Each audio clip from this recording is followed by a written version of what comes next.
Welcome to NTD Evening News. All eyes on the U.S.-Mexico border tonight. A setback for Texas. A federal judge says the state must stop arresting illegal immigrants. Arian Pastar brings us a live update from Eagle Pass. Biden and Trump on dueling visits to the southern border. What's different in their approach and what solutions they are each proposing. Iris Tao also reporting from Texas. A delivery of humanitarian aid to the Gaza Strip turns deadly as crowds swarm the trucks. Witnesses say Israeli forces fired on the crowd of people, while Israel gives a different version of events. Jason Perry reports. The House of Representatives passing a stopgap bill to avoid a partial government shutdown this Friday. Luis Martinez will join us from D.C. with the details.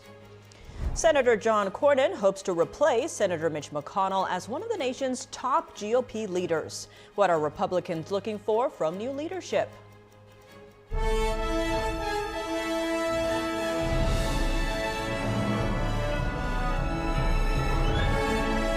This is NTD Evening News. Live from our NTD Global Headquarters in New York City, here is Tiffany Meyer.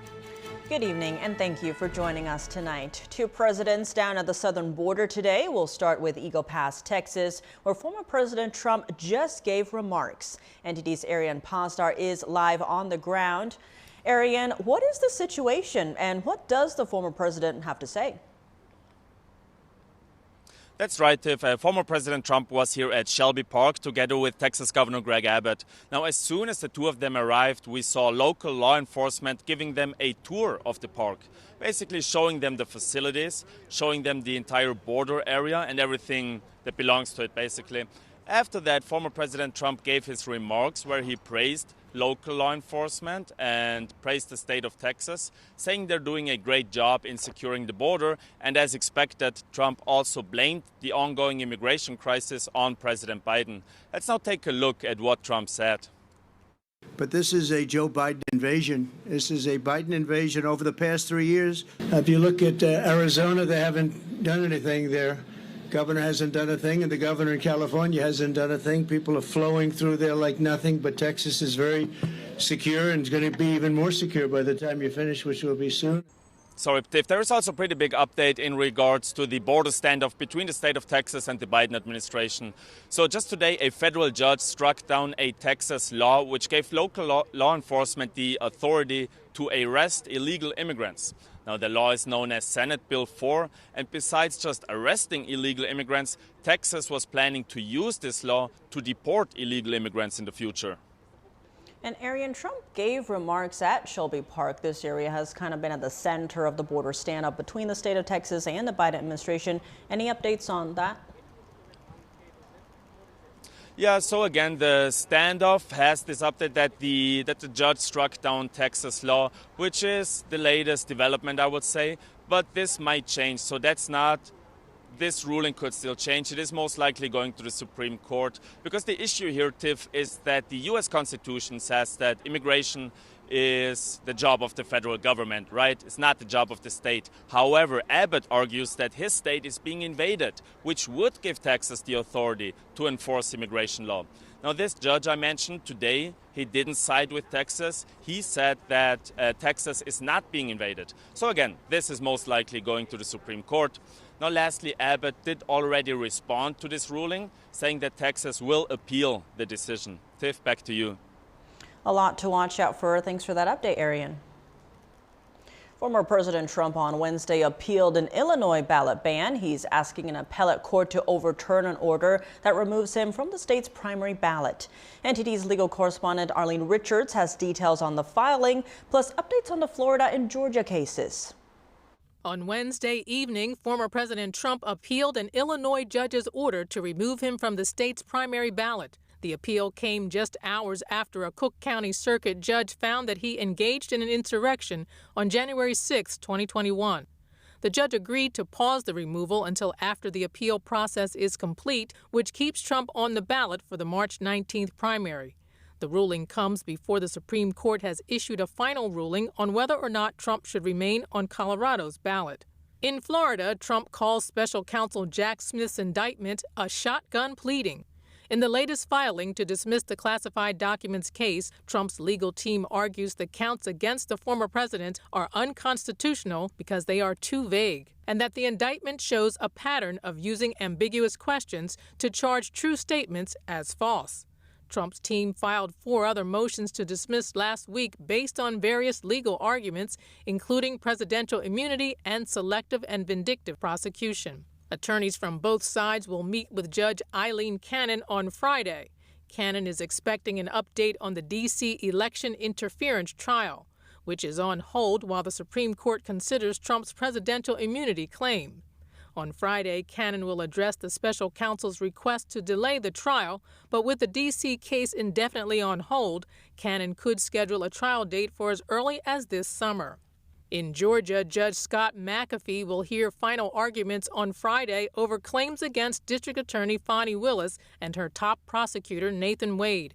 Willis and Wade admitted to having a romantic relationship, which defense attorneys say presents a conflict of interest in the case. Willis issued dozens of indictments in August 2023, accusing Trump of engaging in a conspiracy to overturn Georgia's 2020 election results. The defense has accused Willis of misusing taxpayer funds and crossing ethical boundaries. Judge McAfee will ultimately decide if Willis and her office should be removed from the case. Arlene Richards, NTD News. Should Fani Willis be disqualified? You can watch the arguments tomorrow and decide for yourself during our special coverage starting at 1 p.m. Eastern right here on NTD News. And this just in, the House Oversight Committee has unsealed the Hunter Biden deposition transcript. The 229-page document is now available for online viewing and downloading at house.oversight.gov. It's reported that Hunter's business associates went to the White House at least 80 times during Joe Biden's term as vice president. Hunter Biden has denied his father's involvement in his business dealings. And we have some more breaking news. Former National Guard member Jack Teixeira will plead guilty to leaking classified Pentagon documents. That's according to court papers filed in his federal case. Teixeira was indicted on 6 counts of willful retention and transmission of national defense information. Each count is punishable by up to 10 years in prison. The former National Guardsman is accused of carrying out the most serious national security leak in years. He allegedly shared classified U.S. military material beginning in early 2023 on the social media platform Discord. Teixeira has been in detention since he was arrested in April last year. President Biden is in Brownsville, Texas, as he ramps up pressure for Republicans to pass the bipartisan border deal.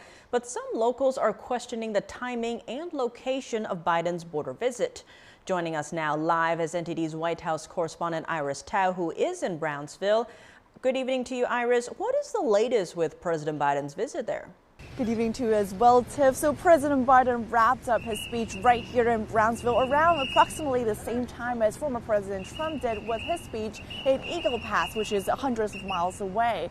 And President Biden in his speech appeared to hold out an olive branch to his likely 2024 rival, calling on Trump to join him in urging Republicans in Congress to pass a bipartisan border deal. Here's what President Biden said was his message to Trump. Watch.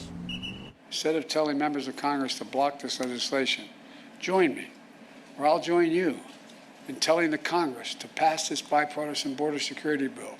We can do it together. You know and I know it's the toughest, most efficient, most effective border security bill this country has ever seen. Trump has been openly criticizing the border deal as still allowing way too many illegal immigrants to come in and just not an effective solution to the border crisis. So it's unclear or even unlikely that former President Trump will actually join Biden in urging Republicans to pass it. But the very fact that President Biden is now saying he's willing to work with Trump shows how much President Biden's at least open stance on the border issue has evolved, especially amid a record number of illegal immigrants coming in and also amid this dismal polling numbers for himself, likely partially because of this ongoing border crisis. Meanwhile, President Biden's visit here today in Brownsville is also sparking some controversy, as locals say he picked this location because there's not many illegal immigrants coming in through this port. Here's what some Trump supporters told us when they were organizing a protest to Biden's visit. Watch. He should have went somewhere where there's more people crossing. He's coming a bit too late, because now we only have a very few coming through. It is because of Governor Abbott. And today I also spoke with a former Border Patrol agent who told me that illegal crossings, at least at this part of the border, did come down right after the Biden administration talked with the Mexican government. But he says that does not mean that he's going to give the administration full credit. Watch. Recently, we saw a massive decrease, especially here in Texas. It also shows that they could have done this from day one. I'm very slow to give them credit for something that they could have done 3 years ago.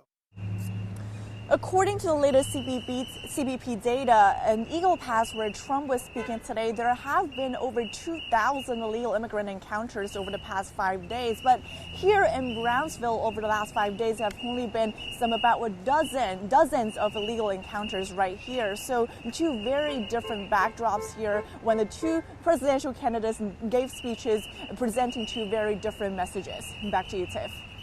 Iris, thank you for that update. As the war rages on in the Gaza Strip, many residents struggle to find enough food to feed their families. In what was said to be a way to address their needs, the delivery of humanitarian aid turned tragic.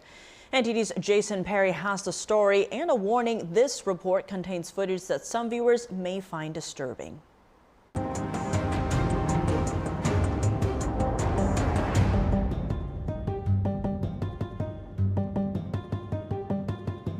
On Thursday, crowds of people swarmed humanitarian aid trucks as they entered the northern Gaza Strip, an Israeli government spokesperson explained. My understanding thus far is that humanitarian aid vehicles entered the Gaza Strip and were overwhelmed by people attempting to essentially loot.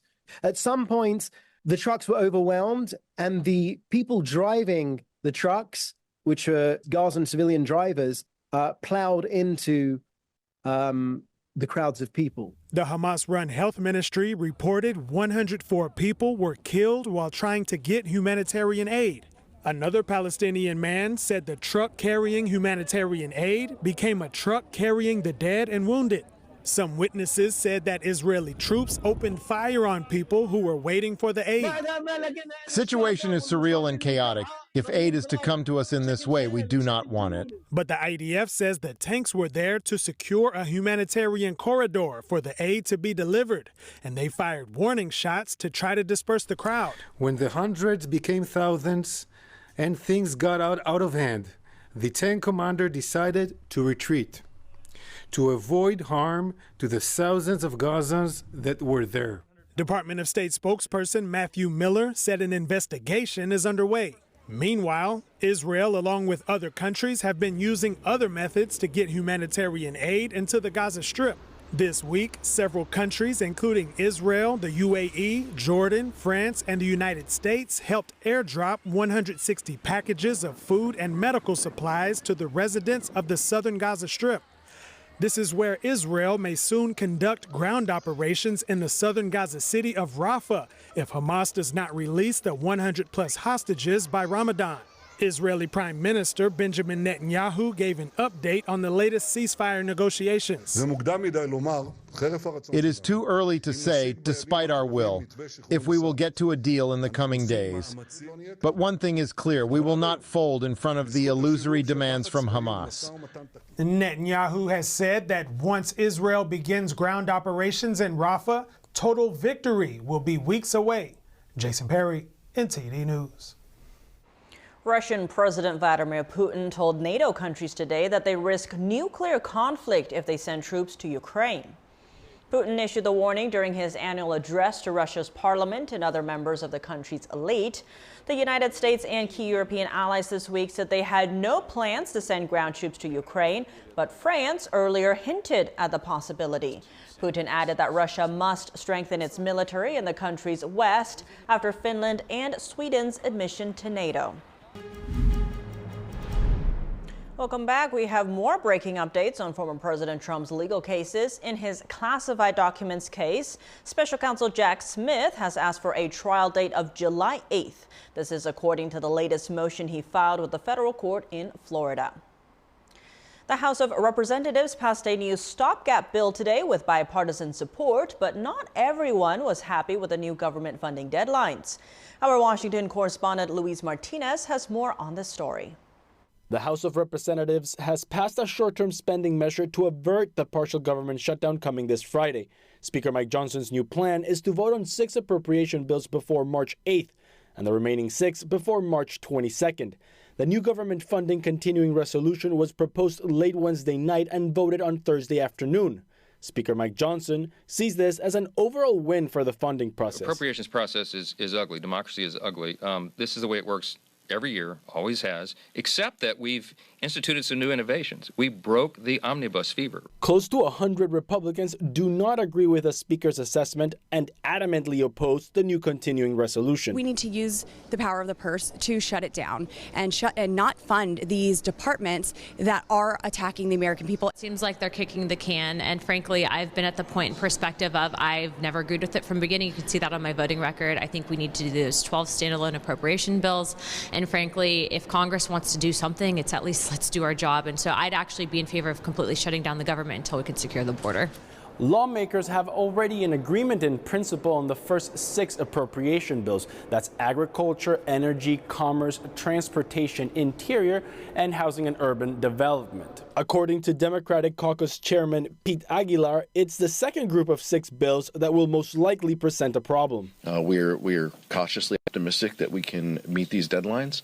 I think that clearly the second group of bills could be difficult and problematic, especially as Republicans in the House continue to insist on policy riders that erode women's reproductive freedom. The second group of appropriation bills, which needs to be approved before March 22nd, are related to defense, labor, education, homeland security, financial services, state and foreign operations, and legislative branch measures. Reporting from Washington, D.C., Luis Eduardo Martinez, NTD News. On Capitol Hill today, Defense Secretary Lloyd Austin facing tough questions from lawmakers over the lack of transparency surrounding his hospitalization. Speaking before the House Armed Services Committee, Austin acknowledged his responsibility, but said he had no intention to keep his illness in the dark. There was never any lapse in authorities or in command and control. At all times, either I or the Deputy Secretary was in a position to conduct the duties of my office. But we did have a breakdown in notifications during my January stay at Walter Reed. Again, we did not handle this right, and I did not handle it right. Chairman Mike Rogers requested the hearing. He said it was necessary due to Austin's unwillingness to provide candid and complete answers. The White House was not informed of Austin's hospitalization until 3 days after he was admitted. The defense chief today said the DoD is working to prevent such a relapse from happening again. This week, a Pentagon review found no ill intent behind Austin's absence, but the department did make a series of recommendations to adjust protocols. The FBI has raided the home of a top advisor to New York City Mayor Eric Adams. An FBI spokesperson confirmed that agents carried out early morning raids at 2 properties in the Bronx. They are owned by Winnie Greco, a former fundraiser to Adams, who now serves as a special advisor of Asian affairs. Federal authorities are currently investigating the mayor over his 2021 campaign fundraising. Greco worked closely with Adams for over a decade. She is at least the 3rd aide to Adams, whose home was targeted by federal agents. In November, the city opened a probe into potential misconduct in Greco's fundraising activities. Joining us now to talk about the latest funding bills in Congress and the national debt is Jenny Beth Martin. She's the co-founder of the Tea Party Patriots. Jenny Beth Martin, thank you so much for joining us. Great to have you back on the show. Thanks so much for having me. Now, to begin, the House has just voted to avert a partial government shutdown. Now, this is moving to the Senate. Where do you see all of this going? Well, it is temporary, so they have just basically kicked the can down the road by a week. The deadline was tomorrow, and they've now moved it through to March 8th, and then another deadline happens on March 22nd. I think what we're going to see is that there are going to be appropriation bills that move through, and the spending levels that we wind up seeing are still not going to be what conservatives like myself want to see.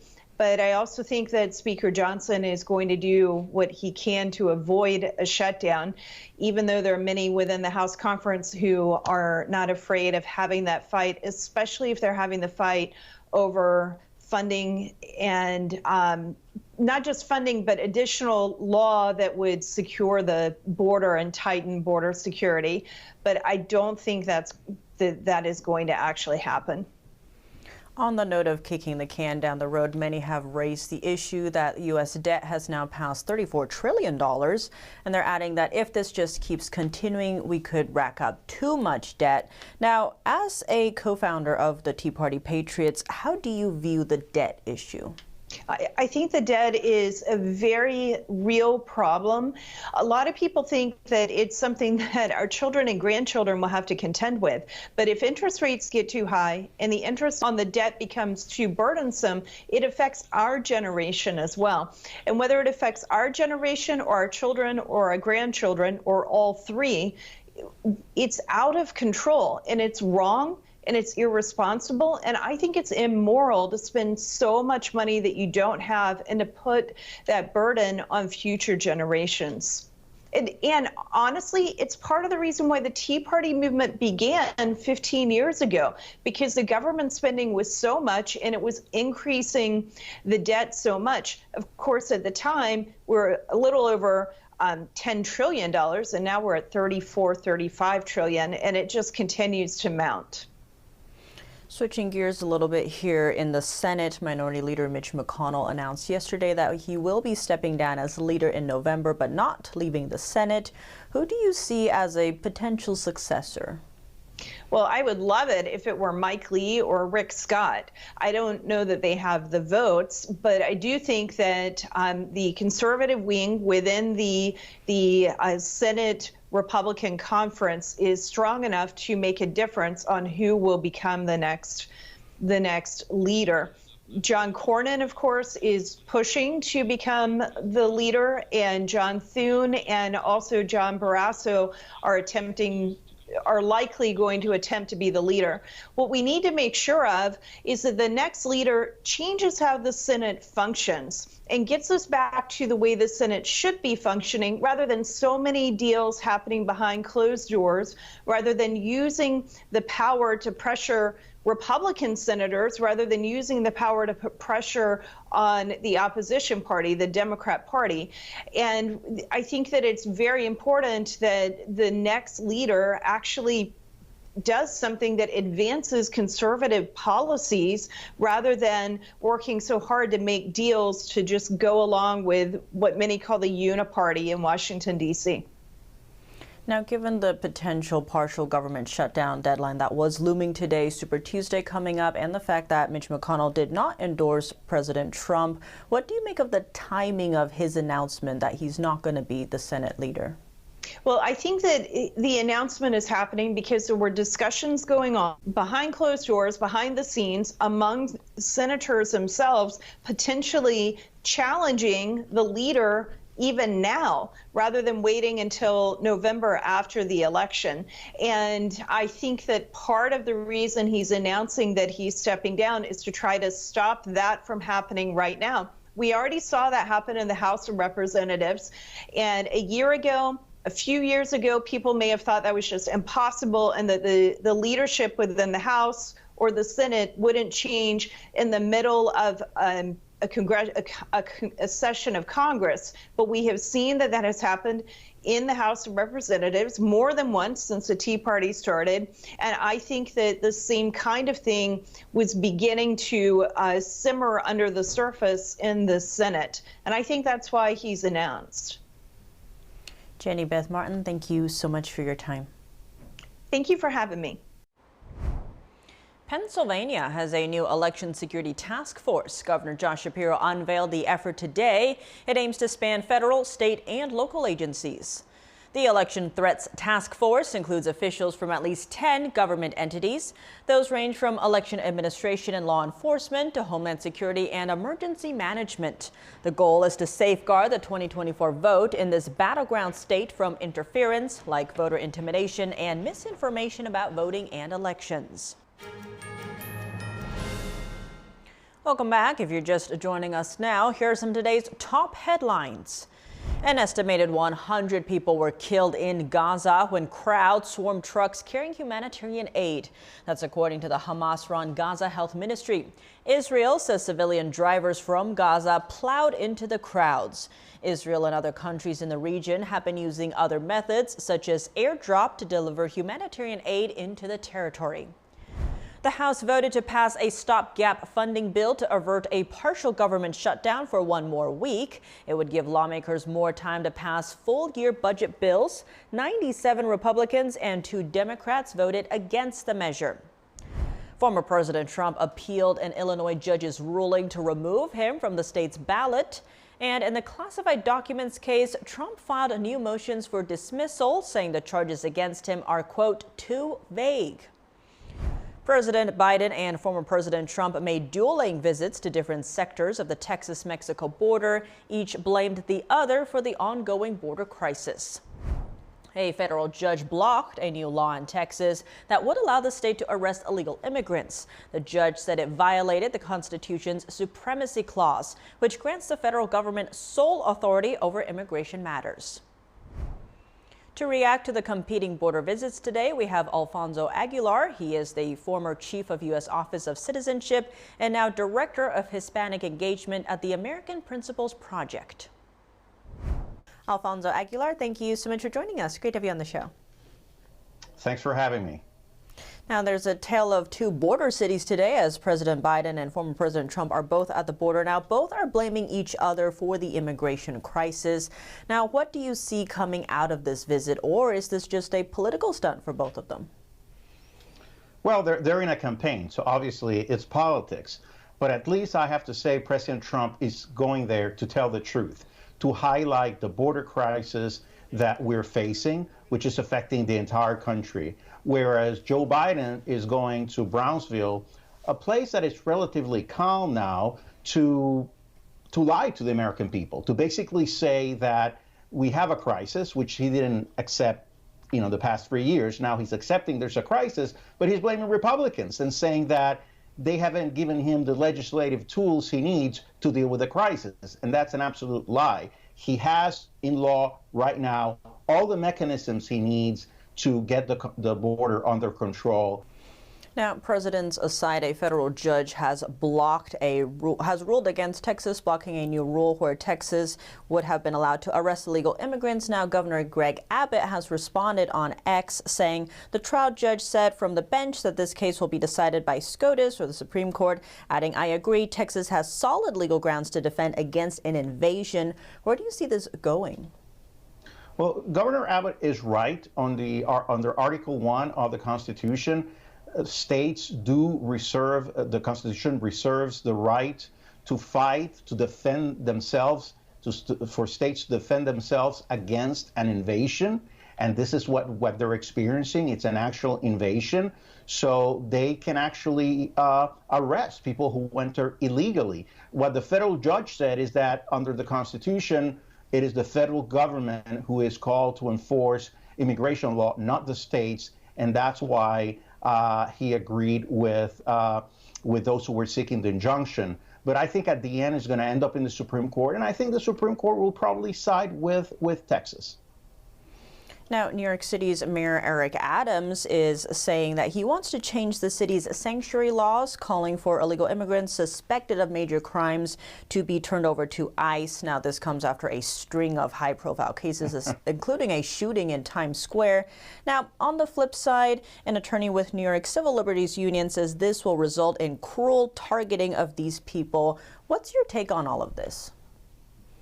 That's absurd. It will help actually prosecute criminals. But it's incredible. Eric Adams, who ran as a defender of sanctuary cities, all of a sudden, all these Democrat mayors are changing their tune, saying that they need to change sanctuary city rules so they can go after criminals. Well, because of the policies that they've supported of open borders and of sanctuary cities, they're receiving thousands of immigrants who are involved in criminal activity. We know that the well-known, renowned Venezuelan criminal gang Tren de Aragua is involved in crime in New York, and this is a very serious criminal gang. So of course now he's saying that immigration, that there's a border crisis, that immigration is an issue, but that's not what he was saying 3 years ago.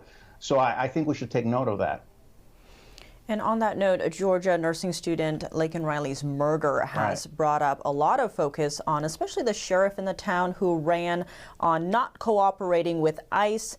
Now, given that this is an election year, how likely are we to see voters vote for candidates based on immigration and border policies?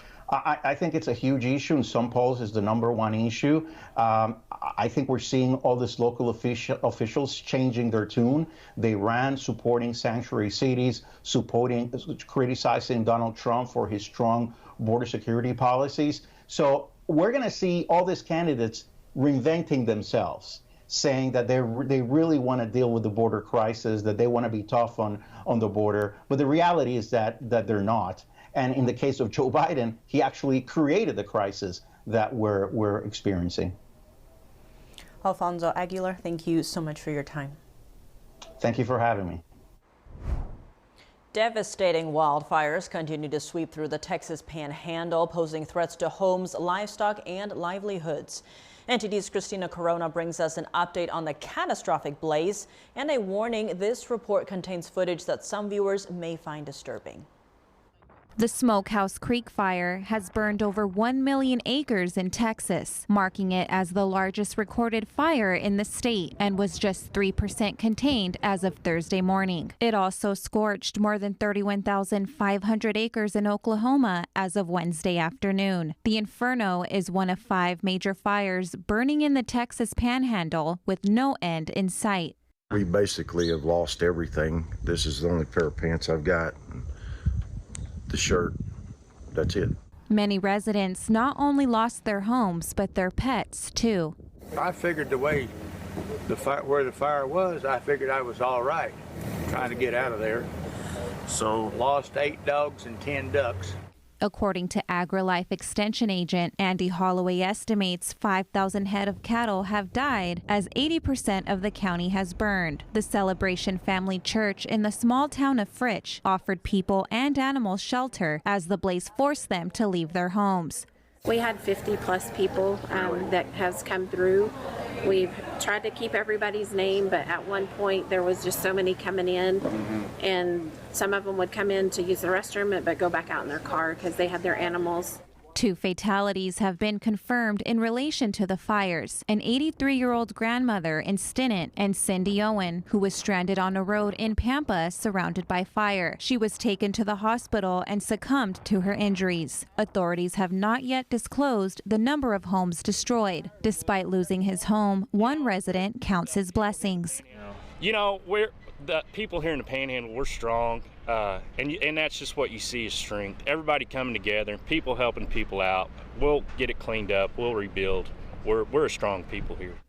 Some donation sites have been set up for those wanting to help the victims of the wildfires across the area. Donations for snacks, non-perishable food, hygiene items, diapers, wipes, formula, first aid supplies, pet supplies, and blankets can be taken to the Borger Aluminum Dome. Christina Corona, NTD News. And more intense weather over in California. Parts of the state could see up to 10 feet of snow by this weekend. The Sierra Nevada region is bracing for a multi-day blizzard. It's expected to begin tonight and last until Sunday. Weather forecasts show Donner Pass could see 5 to 10 feet of snow by the time the blizzard ends. Lake Tahoe could see 3 to 6 feet of snow. These locations could also experience wind gusts of 50 to 100 miles per hour for 3 days. This is while windswept rain soaks the coastal areas of California. Weather forecasters are warning of the danger of avalanches. Welcome back. I'm Tiffany Meyer. A probe into Chinese-made smart cars. The Biden administration says it will investigate Chinese-made internet-connected vehicles. Officials are concerned they can gather sensitive information about Americans who drive them. Commerce Secretary Gina Raimondo said connected cars are like smartphones on wheels and pose a serious risk. She added these vehicles collect huge amounts of sensitive data on the drivers, including personal and biometric information. On top of this, bad actors can also remotely manipulate smart cars. Raimondo said, imagine if there were hundreds of thousands of Chinese connected cars on American roads that could be immediately disabled by somebody in Beijing. She noted it's scary to contemplate the cyber risks. The U.S. now imposes steep tariffs on cars imported from China, but some Chinese companies are looking to get around tariffs by setting up plants in Mexico. Electric vehicle fires can be more dangerous than gas vehicle fires. Though studies say they're less likely to happen, when they do, they're far hotter and much harder to put out. NTD's Virginia Gibson has more. Electric vehicle fires are uniquely challenging to put out. They can be far hotter. They pose a risk of electrocution, and they are very, very hard to put out. Firefighters in Wakefield, Massachusetts had to dump 20,000 gallons of water over 2 hours to put out an EV fire. Firefighters in Sacramento were forced to submerge an EV in a makeshift pond because the vehicle kept reigniting. At a congressional hearing Thursday, lawmakers discussed electric vehicle or EV fire safety. Congressman Jay Obernold said that these fires are so hard to extinguish, car makers recommend letting them burn themselves out. And in my home state of California, where wildfires are an ever-present danger, letting an EV just burn itself out is not an option. Fire Chief Dan Muncy expressed concern about smoke inhalation. I've seen way too many firefighters pass away and die from cancer.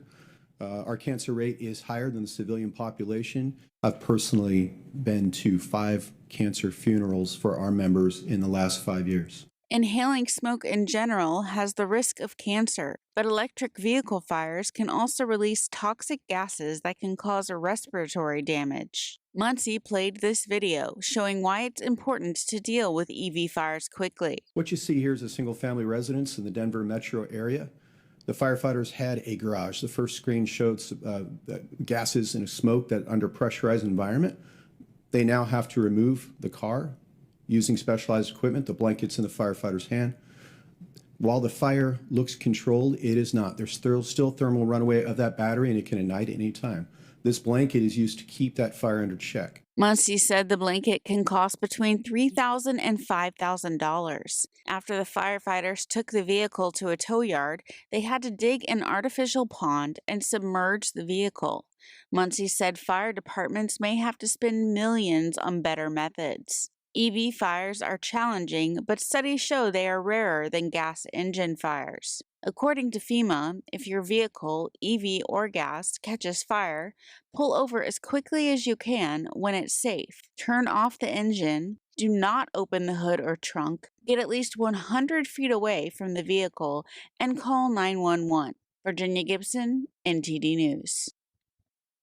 The FDA says certain types of forever chemicals will no longer be used in U.S. food packaging. The agency announced yesterday materials like fast food wrappers, microwave popcorn bags, and pizza boxes were a major source of exposure to certain types of PFAS. The hormone-disturbing chemical has been linked to a variety of health effects, including certain cancers. In 2011, the chemical stopped being sold in the U.S. due to safety concerns. The FDA estimates it could take another 18 months after the products containing the substances are phased out. So far, 12 states have moved to ban or phase out PFAS in food packaging. Baseball star Shohei Ohtani made headlines this offseason when he signed a record-breaking contract with the Los Angeles Dodgers. Today, he made headlines again, but this time with a personal announcement. NTD's Dave Martin has that story and more. Two-time reigning MVP Shohei Ohtani announced today that he got married during the offseason.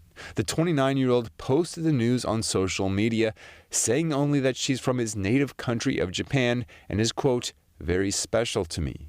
The Japanese star, though, did not announce her name, but said he would reveal more in an upcoming interview. Ohtani, who also signed a $700 million contract in the offseason after a long but somewhat mysterious free agency tour, made his Dodgers spring training debut this week, hitting a home run on Tuesday. The two-way star will be relegated to just a hitter this season as he recovers from arm surgery, something he also did in 2019 when he was a member of the Dodgers' crosstown rival, the Los Angeles Angels. Last year, Ohtani led the league with 44 home runs, yet also posted 10 wins as a pitcher before an arm injury cut short his season. And in college football news, the AP is reporting that college football playoff officials are discussing a new 14-team playoff that would include 3 guaranteed spots each for the Big Ten and SEC, 2 for the Big 12 and ACC, and 1 for the highest-ranked team from outside the power conferences. The other 3 spots would be at-large bids selected by the committee. The changes, should they happen, wouldn't be effective until 2026. This year, the number of playoff teams jumps from 4 to 12, with 5 automatic bids given to the 5 highest-ranked conference champions. The remaining 7 spots would be at-large bids selected by the committee.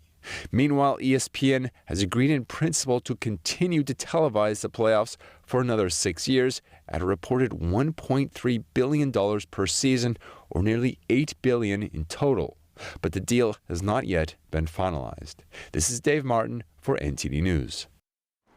It's Leap Day, and about 5 million people worldwide are sharing a leap birthday. That's 1 out of almost 8 billion people on the planet. Let's hear how some are celebrating.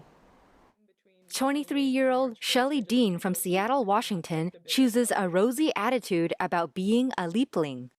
When the clock is turning between the 28th and March 1st, I just kind of go, woo, and then that's like the biggest celebration because there's not really a day. But yeah, growing up, it was a lot different. I still had the birthday parties every year, but really big ones every 4 years. But now it's just kind of just a normal day. But this year is different. This will be the first birthday that I'm going to celebrate with my family in 8 years, which is super exciting because the last Leap Day I was on the other side of the country in New York for college. So I'm just so excited to actually be with them. My mom has a birthday 3 days before, so it's just like a very big year. Dean didn't get to choose her Leap Day milestone, but Megan and Stephen Prince did. For this couple, who first met at a friend's Leap Day birthday celebration where Stephen was playing in a band, the date seemed a natural conclusion to their 4-year courtship. They say the time between their anniversaries makes marking the occasion more meaningful. Personally, for me, it helps me refocus on the very beginning and the day we got married, and so for me, it's almost like a renewal of vows. Vows. It's a renewal of vows. I'll take an A, please. Every 4 years. It's definitely the real anniversary. We don't celebrate a lot other years, and then whenever a leap year comes around, people call and text and say, "How many years is it? Is it 4 years? Is it 5 years?" Earth's orbit isn't precisely 365 days a year. According to NASA, the trip takes about 6 hours longer than that. Leap days exist to make up for the neglected time. The next leap years are 2028, 2032, and 2036. And that's all for today's news. Thanks for tuning in. I'm Tiffany Meyer. Good night.